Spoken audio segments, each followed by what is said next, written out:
married again to have someone play that. It really applies to them too. Jody, It really does. I have to learn some jokes. I wrote another song that's more of like a, it's a duet, and it's my first duet, and I actually wrote it on piano, which I don't really play, but I can play 3 chords like a pterodactyl, you know. And I did it the other night at a show. I felt very fancy, but I mean, you know, it's truly like ping, ping, ping. I think Chopsticks is more complicated than this song that I wrote. But so I also sent her that. Like, I could also do this more conventional love song. I'm just going to play a few more for you guys. Is there anything anybody who has seen me before wants to hear that I haven't played yet? Because the time is drawing near. Okay, great. I'll take that. Land and Seal. Damn, I could try that. Sure. You guys want to hear me just like face plant on a song I wrote 7 years ago?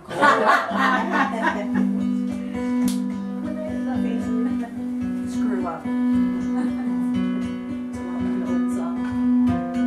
I haven't played this in a while. This song is very much sort of like I tend to write sort of more literal songs, you know, like more story songs. And this one, of everything I've written, is a bit more of like a stream of consciousness kind of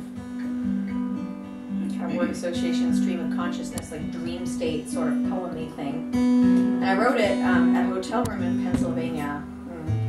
Yeah, I got lost, sorry. And I'd written this little guitar riff, and I just picked up a pen and started writing, and this whole 2 verses about what could have been and kind of about my mental state just flowed out. And it doesn't make a ton of sense literally, but it is also in some ways one of the most honest things I've ever written. And then the next day I was on the highway trying to finish the song, and I was driving, and just the song was floating through my head, and I was driving, you know, I had a few hundred miles to cover to play a gig that night, and I was behind an accident on the highway, the worst accident I've ever seen in real life. I was behind, it was a pileup of 3 54-foot semi-trucks, and I was the first car behind them. So I saw brake lights in front of me, and the 54-foot truck in front of me slammed to a stop, and I didn't have time to really think about what to do. I just instinctively swerved into the lane next to me, and by the time my car stopped, I was 10 feet into the truck, like 10 feet parallel to it. And then the truck in front of me actually tilted towards me on its left wheels, and then righted itself on all of its wheels, like it tilted over, you know, in front of me. And then a big hole ripped into the side of it, and a huge amount of cargo from the inside of the truck spilled out in front of my car. And it was one of the craziest things I've ever seen. It was terrifying. And it sort of cemented for me that sometimes thinking is overrated. I tried to think about how to survive in that situation. There are so many points at which I could have made different decisions that wouldn't have gone well. But then I spent about 8 hours just stuck in that position. Not stuck, but like on the highway. The highway was shut down, and I'm just waiting for, you know, the medical team to evacuate the driver in the middle. He survived, and to clear the debris off the highway. And I had plenty of time to finish the song. So all of that is kind of tangled up in my mind. Did you make the gig? Barely. I was about 20 minutes late to the show. Like I misloaded, missed sound check, arrived about 20 minutes after I was supposed to be on stage, and they rolled with it, which was really nice. Yeah, it was a crazy day.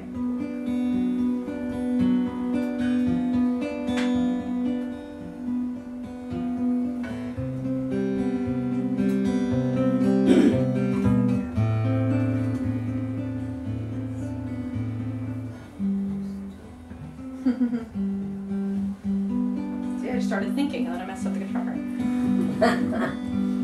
And then I woke up far away in a house I owned with barely any clothes on. Tousled head beside me, I was filthy as a mad woman, guilty as a bad person. Oh, the night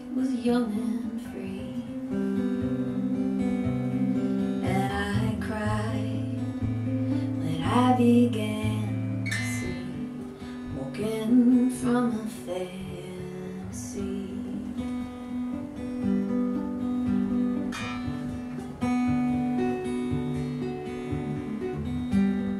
I ran barefoot down the halls of a farmhouse in Vermont, or was it Portland? I had never been before, or so I thought. I knew exactly where to find one little piece I had in mind. Who'd have thought my wandering eye would carry me over so much land and sea and wake me in a fantasy.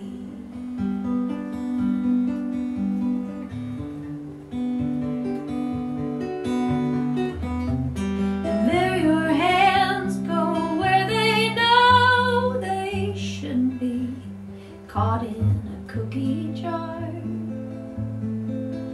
Your fists aren't threatening.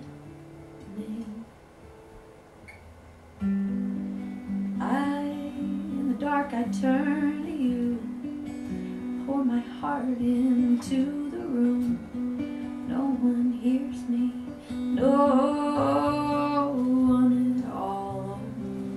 Pity me, what a wretched thing to be, woken from a fantasy.